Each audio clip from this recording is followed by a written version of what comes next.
Bom, André, eu tô vendo que na camisa são vários hormônios escritos aí. Sim. Quais são? Dopamina, endorfina, serotonina, adrenalina. Esses dois têm a ver com ação.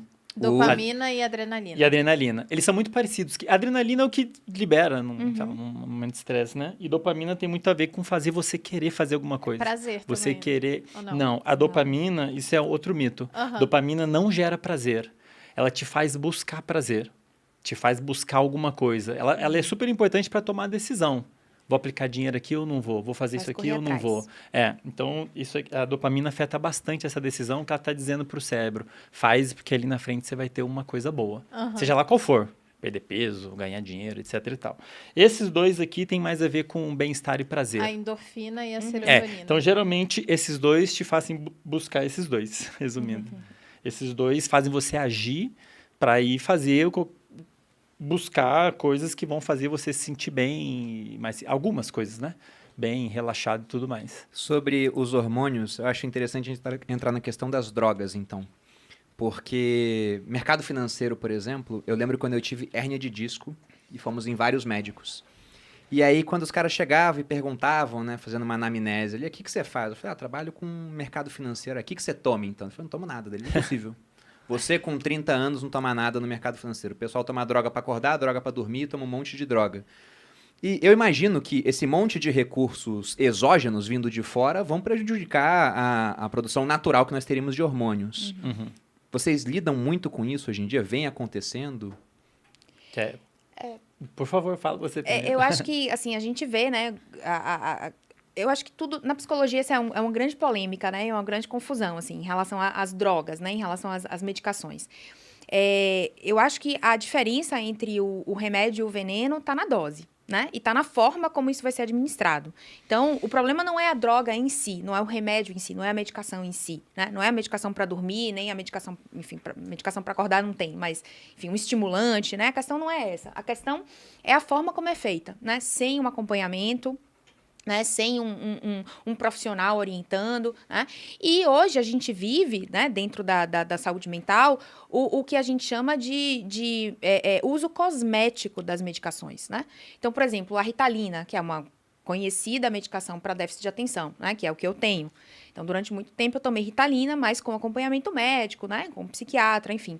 Mas o que acontece? Hoje, nos cursos de medicina, né, no mercado financeiro, em Toma igual tantas bala. outras áreas, as pessoas tomam para potencializar, né, o efeito que aquela medicação teoricamente faria, né? Isso não só pode não ter efeito, como de fato pode prejudicar, né? Porque imagina o que é você tomar, você não é diabético e você toma uma medicação para um diabético, né? Ou você não tem um problema cardíaco, mas você toma... Pode ser que não aconteça nada, de fato, pode ser, né? Você não vai ter o benefício daquela medicação, você pode ter os efeitos colaterais e ok. Mas você também pode ter algum prejuízo com isso, entende? Então, assim, a grande questão que se fala, né, do mercado financeiro, de estudantes de graduação e, enfim, de tantas outras situações, é esse uso cosmético da medicação. É a medicação contrabandeada, né, como droga, que essas medicações... A Ritalina, por exemplo, tem um controle relativamente rígido nas farmácias, você precisa de uma receita específica, né, que só os médicos que trabalham com isso, não é nem assim, você vai num cardiologista pedir uma receita de Ritalina, o cara nem tem o talãozinho específico da receita, né, então normalmente é um psiquiatra, um neurologista que vai ter isso. Mas a galera consegue, né, no contrabando, consegue no mercado negro, enfim. E a grande questão é assim, é o uso cosmético dessas medicações. Você tem um efeito colateral, né? Que qualquer medicação, até uma Novalgina que você tome, né, pode te dar um efeito colateral. Então, você tem um efeito colateral, você pode não ter o benefício que uma pessoa que realmente precisa e tem indicação de tomar aquela medicação vai ter, e você ainda pode gerar algum problema, né? Você ainda pode ter ali alguma questão que pode surgir, né? Enfim... na sua vida aí de problemas, né, enfim, hormônios também, né, que se faz muito uso hoje, você pode ter uma inibição do eixo, enfim, tem uma série de questões aí que são complicadas, né, então a questão não é a medicação em si, a medicação ela é extremamente útil, extremamente necessária para muitas pessoas que precisam, né, para muitas crianças, adolescentes, adultos que têm realmente o déficit de atenção e vão se beneficiar enormemente do uso daquilo. mas o problema está no mau uso, né? No uso indiscriminado. E legal você comentar da Ritalina. Ele te perguntou em relação a qual droga, Bruno? Na verdade, os médicos todos, eles perguntavam o que você usa. E eu respondia e todos ficavam surpresos a não usar nada. Eles não perguntaram de uma específica. Deve ser para dormir, eu imagino. Porque dinheiro é uma das coisas... Estava comentando aqui mais cedo, né? Dinheiro é uma das coisas que... Aliás, estava comentando na aula hoje. Que mais motiva as pessoas. O que você... A célebre frase que você sempre fala, que dinheiro é o elogio mais sincero. Isso, do ponto de vista fisiológico, faz muito sentido. É um reforçador universal, né? Os trabalhos que estudam motivação... Para você motivar a pessoa no experimento, você dá dinheiro para ela, porque o dinheiro tem um significado para a pessoa. Então, é muito fácil, pode acontecer, da pessoa criar uma espécie até de vício em ganhar dinheiro, que é o que acontece nas pessoas que ficam viciadas em apostas. Então, você está lá num ambiente em que parece que é muito fácil ganhar dinheiro, um cassino. Você puxar uma alavanca, você virar uma cartinha. Para o cérebro, o que isso parece para o seu cérebro? Que o esforço é mínimo, virar uma carta, você quase ganhou... E a recompensa é alta. E isso para o cérebro é uma bomba para estimular esse amiguinho, que é a dopamina, que é o que é um sinal de que é uma coisa muito boa que aconteceu ou vai acontecer. E qualquer coisa, Bruno e Malu, que tenha potencial de estimular a liberação de dopamina, tem potencial de gerar vício. Redes sociais? Redes sociais, ganhar dinheiro, mas... Posso falar aqui? Pornografia... Sim. Ah, tá. Masturbação, pornografia, Eu não sei. falo bastante de pornografia aqui. Às vezes a pessoa pode ficar viciada em exercício físico, isso existe. Sim. Então, não são só drogas. As drogas que geram esses vícios, o que elas têm em comum? Elas estimulam artificialmente esse sinal. E é meio que você engana o cérebro. Na hora que esse sinal aumenta, o cérebro fala, opa, isso aí foi bom, hein? Na verdade, não foi. Mas... Para o cérebro é um sinal de que foi bom. E isso é o beabá para você começar a fazer, o cérebro começa a se modificar, o aprendizado, ser um aprendizado, fazendo a pessoa cada vez mais querer fazer aquilo. Você vai afunilando o comportamento da pessoa, a motivação dela vai afunilando para aquilo.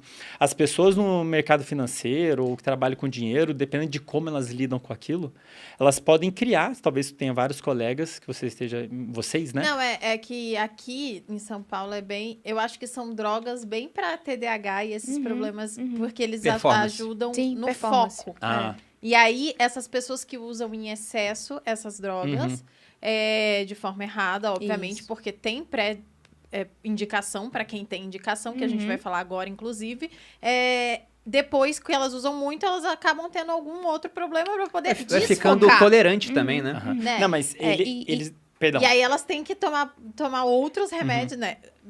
Tomou remédio pra ficar mais focado, mais ligado, aí toma não outro consegue remédio dormir, pra dormir, aí tem que tomar um pra dormir. Aí depois dormiu demais, tem que acordar tomar outro pra acordar, ficar alerta. E assim hoje no mercado financeiro a gente tem a questão dos day traders, né? Que hoje já é considerado um transtorno, né? A gente tem o transtorno do jogo, né? E essas pessoas, elas são viciadas já que nisso, a gente de tá fato. falando dessa parte polêmica sobre esses remédios que são utilizados para distúrbios reais, a gente pode falar um pouco mais dos distúrbios que foi... Eu tenho só uma Deu pergunta origem. antes sobre rede social, porque você atende hoje, ou já teve casos de pessoas assumidamente viciadas em rede social? E eu digo isso pelo seguinte, porque eu estava conversando com um criador de conteúdo outro dia, eu paro a hora que eu quiser. Eu estava conversando com um criador de conteúdo outro dia, e ele não tinha exposição no YouTube, embora o Instagram dele fosse muito grande. E eu perguntei, cara, por que você não tem um YouTube? Ele falou, mais trabalhoso, tem que sentar pra gravar, não sei o quê. Mas conversando, uma hora ele falou, não, no Instagram eu posto e o feedback é na hora. É na hora, o viciozinho, né? Aí. Então, as armadilhas hormonais no Instagram estão afiadíssimas, porque ele coloca um story, você fala uma coisa engraçada, reações na hora. No YouTube você grava, edita, sobe, e não é uma reação tão próxima quanto você vê no Instagram. Então eu pensei, caramba, o Instagram de fato é uma rede social muito mais viciante, se é que podemos usar a linguagem, pelo visto sim, do que o YouTube. E até é curioso que o Instagram, o YouTube, que é do Google, né, as redes sociais se referem às pessoas que estão lá dentro não como clientes, mas como usuários. Isso. Igual o mercado de drogas Igual faz. a droga, Caramba, não tinha assim, pensado nisso. a gente ainda tem um caminho, né, para avançar. muito já se tentou estudar sobre a relação de comida e droga, né? E é uma relação que a ciência nunca conseguiu estabelecer, assim, uma causalidade direta. O açúcar é tão viciante quanto a cocaína, né? Muito se fala disso, assim. Na prática, a gente não tem, cientificamente, né, embasamento para isso. A cafeína, por exemplo, entrou agora em 2014, né? Entrou no DSM, né? Então, eu sou dependente química hoje. O que é o DSM? Amor, o DSM é aqui estamos vendo que você é dependente químico de várias coisas. O DSM... Eu paro a hora que eu quiser. Eduardo, traz um café aí. Opa, traz 2. O DSM é a classificação estatística de todos os transtornos mentais. Então, a gente tinha antes só drogas mesmo, né? Maconha, cocaína, heroína, enfim. E no último DSM, né? Vai lançar um próximo agora em março, mas no anterior, que foi de 2014, a cafeína entrou, né? Então, eu, por exemplo, eu sou dependente de cafeína. A gente não. Esses dias a gente viajou pra Maceió e a gente acordou, tipo, 4 da manhã. Aí falou, não vamos tomar café pra gente dormir no voo. Né? Aí demorou, tipo, 2 horas, cabeça, 3 horas pra chegar lá no voo. Aí fomos pro voo, pegamos o voo. A gente chegou em Maceió, parecia 2 cracudos. Meu Deus, café. Precisa de café. Abstinência. Amor, a gente precisa de café. A Malu foi numa loja de perfume, pegou o café, macerou assim... Né? Cheirou. Brincando. Tem que falar que é mentira, que as pessoas acreditam. Mas aí foi, a gente ficou... Porque a gente chegou pra dar uma palestra, fomos direto pra palestra, não tomou café, tava os dois com dor de cabeça, assim, eu falei, caramba, isso é falta de cafeína. Dor de Mas cabeça. pode ser também falta de sono, também, né? A gente dormiu pouco. Foi uma série de coisas. Eu acho que era cafeína água. mesmo, porque a gente bebeu e aí passou. Eu Não, tava tremendo, a sua suando, A sua, minha. vendo alucinações. Eu falei, cara, isso é cafeína. Tô brincando. Pois Por é, favor. então hoje existe a dependência de cafeína, né? Ela é um transtorno já bem estabelecido. Agora, em relação ao açúcar, por exemplo, nunca se conseguiu estabelecer. Em relação a redes sociais, essa questão, assim, a gente ainda tem um longo caminho, né? Pra estabelecer Muito isso novo, né? cientificamente como vício, como dependência, etc. Mas a gente vê, né, muitas pessoas, por exemplo, que o celular perdeu, esqueceu em casa, né? Ou acabou a bateria, né? Vocês já devem ter visto isso, né? Tipo, eu brinco, né, que no meu consultório, quando eu fui fazer a decoração... Para a hora que eu quiser, amor. Quando eu fui fazer a decoração do Tô meu apontando consultório, pro Bruno. eu briguei com o arquiteto, né? E eu falei, precisa ter uma tomada do lado do paciente. Ele falou, não, mas vai ficar muito feio, né? Porque a gente vai botar um papel de parede e tal, e vai ter que furar, botar uma tomada. Eu falei, olha, deixa eu te falar uma coisa.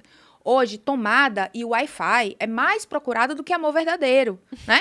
Então, assim, não adianta você fazer uma decoração Muito toda bom. linda e você não pôr tomada aí. O Wi-Fi eu vou garantir, mas a pessoa vai chegar aqui querendo carregar o celular dela. Ela vai passar 1 hora aqui comigo Seu sentada. consultório fica aonde?